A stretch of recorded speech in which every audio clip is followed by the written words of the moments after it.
नमस्कार साथियों, मेरा नाम है मनीष कुमार और मैं आप सभी का एम के लर्नर्स पॉइंट चैनल में हार्दिक अभिनंदन और स्वागत करता हूं। तो साथियों, अगर आप हमारे चैनल पे नए हो तो हमारे चैनल को सब्सक्राइब करें और हमारी वीडियोस के नोटिफिकेशन पाने के लिए बेल आइकन को ज़रूर दबाएं। और वीडियो अच्छा लगता है तो लाइक करें, कमेंट करें और हमारे चैनल को ज़्यादा से ज़्यादा शेयर करें। तो मैं आप सभी से साथियों सबसे पहले एक रिक्वेस्ट करना चाहूँगा कि हमारी वीडियो को शुरू से लेकर अंत तक ज़रूर देखें। और आज साथियों मैं आप सभी के लिए हिस्ट्री का एक बड़ा ही इम्पोर्टेंट टॉपिक लेकर आया हूं। और जो आज हमारा टॉपिक रहेगा हिस्ट्री का, वो रहेगा साथियों इतिहास का अर्थ एवं परिभाषा।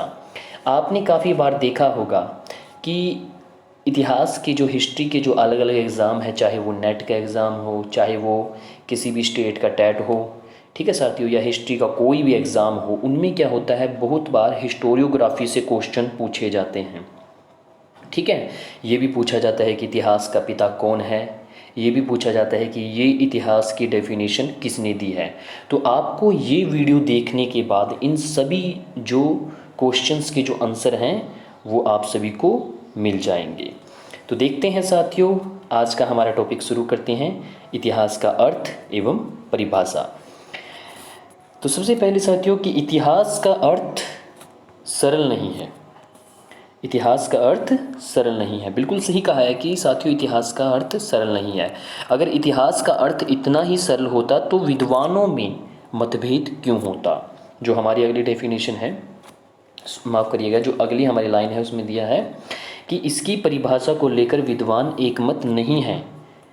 ठीक है, तो क्यों नहीं है विद्वान एकमत? क्योंकि इसका अर्थ इतना आसान नहीं है। इतिहास को अंग्रेजी में हिस्ट्री शब्द दिया गया है, जो यूनानी के हिस्टोरिया शब्द से बना है, जिसका अर्थ है जानना, ज्ञात करना। तो बिल्कुल सही है साथियों कि हिस्ट्री का मतलब क्या है? जानना। किसको जानना? अतीत को जानना, अतीत के बारे में जानना। और अंग्रेजी में कौन सा शब्द है इसके लिए? हिस्ट्री। और हिस्ट्री किस वर्ड से बना है? हिस्टोरिया शब्द से हिस्ट्री बना है। तो ये हिस्टोरिया शब्द का इस्तेमाल सबसे पहले किसने किया, ये जानना बड़ा इंटरेस्टिंग है। हिस्टोरिया शब्द का इस्तेमाल सबसे पहले किया है हेरोडोटस ने।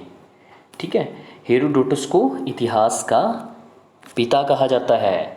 कई बार ये क्वेश्चन भी आता है एग्ज़ाम में कि इतिहास का पिता किसे कहा जाता है। और इसका समय क्या है? इसका समय है 480 बीसी के आसपास। ठीक है साथियों, और अपनी एक बुक लिखता है हिस्टोरिका।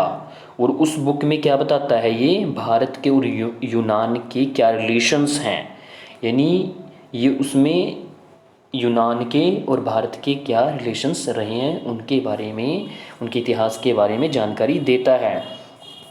सामान्य शब्दों में इतिहास का अर्थ होता है मानव जाति का अतीत। अगर हम जनरली ये पूछें कि इतिहास क्या है, हम यही कहेंगे कि हमारा पास्ट क्या है? इतिहास है। यानी जो पूरी मानव जाति है उसके बारे में जो हम पढ़ते हैं, उसके पास्ट के बारे में जो जानते हैं, वो क्या है? वो अतीत है।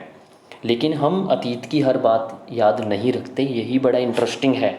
इसलिए विद्वानों में क्या है? मतभेद है। आगे देखते हैं दोस्तों कि जर्मन भाषा में इतिहास के लिए जेसाइक्ट शब्द का इस्तेमाल किया गया है। किस शब्द का इस्तेमाल किया गया है? जेसाइक्ट। ये याद रखना भी बहुत ज़रूरी है।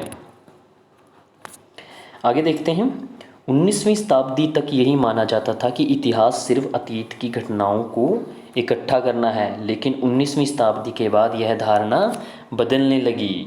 बिल्कुल सही बात है, पहले तो सिर्फ माना जाता था कि अतीत की घटनाएं को इकट्ठा करना क्या है? इतिहास है। लेकिन आज ऐसा नहीं है।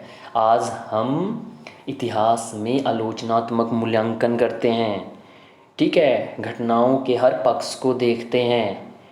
ठीक है, एक हाइपोथेसिस को भी देखते हैं। हम सब चीज़ को देखने के बाद उस इतिहास का निर्माण करते हैं। आज सामाजिक इतिहास भी लिखा जाता है। 17वीं 18वीं शताब्दी से पहले क्या होता था? सिर्फ राजनीतिक इतिहास पर जोर दिया जाता था। यानी इतिहास में बहुत बदलाव आया है। ठीक है, इतिहासकारों में इतिहास की परिभाषा को लेकर काफ़ी मतभेद है, ये मैं पहले भी बता चुका हूँ।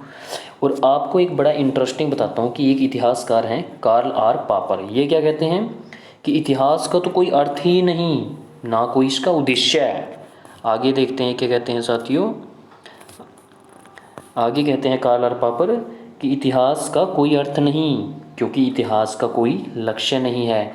हम अपने लक्ष्यों को इस पर आरोपित करते हैं। इतिहासकार द्वारा तथ्यों को अर्थ प्रदान किया जाता है। ये बात सही है कि एक इतिहासकार घटनाओं को खोजता है, तथ्यों को खोजता है, लेकिन पूरा ही हम ये मान लें कि इतिहास का कोई अर्थ नहीं, ये सही नहीं है। ठीक है। और यही बात आगे कौन कहता है इसके अपोजिट? कलहर। कलहर के अनुसार कि इतिहास का अर्थ पूर्ण होता है, कि इतिहास अर्थपूर्ण होता है। कुछ युग, कुछ घटनाएं, कुछ व्यक्ति अन्यों की अपेक्षा अधिक क्या होते हैं? महत्वपूर्ण होते हैं। इस कारण तत्कालीन घटनाओं का केंद्र बनते हैं। यानी कलहर क्या कहता है, हमें इन सभी डेफिनेशंस को याद रखना है किसकी है। दोस्तों मैंने आप सभी के लिए बड़ा ढूंढ के इन डेफिनेशंस को मैं आपके लिए लाया हूँ, और कभी भी एग्ज़ाम में आ सकती है कि ये डेफिनेशन किसने कही। 4-5 आपको ऑप्शन दे देंगे कि वो कौन सा इतिहासकार है जो ये कहता है कि इतिहास का कोई अर्थ नहीं है, कोई उद्देश्य नहीं है। 4 ऑप्शन दे देंगे आपको। कार्ल आर पॉपर दे देंगे, ठीक है, कलहर दे देंगे, कॉलिंगवुड दे देंगे, E.H. कार्र दे देंगे। तो आपको क्या टिक करना है? Karl R Popper. ठीक है। लेकिन कलहर क्या कहता है कि ऐसा नहीं है, इतिहास का अर्थ नहीं है, इतिहास अर्थपूर्ण होता है। आपने देखोगे कुछ युग होते हैं, जैसे कि गांधी युग है, यानी एक टाइम क्या होता है? फेमस हो जाता है, कोई समय फेमस हो जाता है, कोई घटना, कोई डेट फेमस हो जाती है। जैसे 23 मार्च 1931। हम 23 मार्च 1932 को क्यों याद नहीं रखते? 23 मार्च 1931 को क्यों याद रखते हैं? क्योंकि उस दिन क्या किया गया था? हमारे वीरों को शहीद कर दिया गया था। किन्होंने किया था? अंग्रेज़ों ने। ठीक है, इसलिए हम उन्हें याद रखते हैं।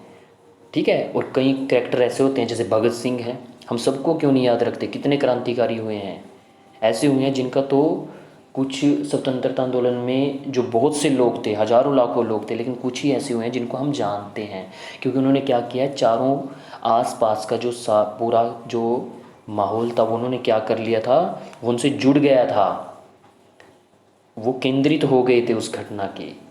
ठीक है साथियों, तो इस प्रकार से कुछ घटनाएं ऐसी होती हैं, कुछ लोग ऐसे होते हैं, कुछ युग ऐसे होते हैं जो क्या करते हैं? पूरा ध्यान अपने ऊपर केंद्रित कर लेते हैं और वो महत्वपूर्ण बन जाते हैं, इसलिए अर्थ निकलता है इतिहास का। आगे देखते हैं। वहीं जर्मन इतिहासकार बेनेडिक्टो क्रोचे के अनुसार भूतकाल को उसकी घटनाओं व समस्याओं के प्रभाव को वर्तमान की आंखों से देखा जाता है।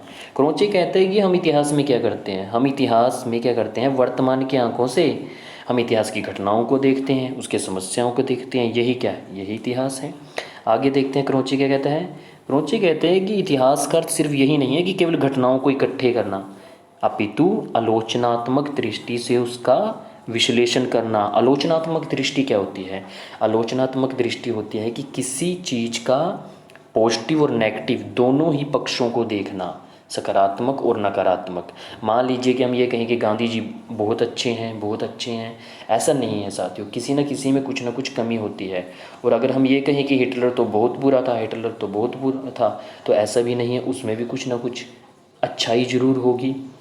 लेकिन हम पहले ही एक हाइपोथेसिस अपने माइंड में बना लेते हैं कि ये चीज़ ऐसे है और ये चीज़ ऐसे है, ये अच्छा है, तो हम जब उसको पढ़ेंगे तो उसकी नेगेटिव भी हमें पॉजिटिव लगेगी। तो ऐसा नहीं है, आलोचनात्मक दृष्टिकोण अपनाना होगा, मतलब कि उसका पक्ष भी देखना होगा और उसका अपोजिट साइड भी देखनी होगी।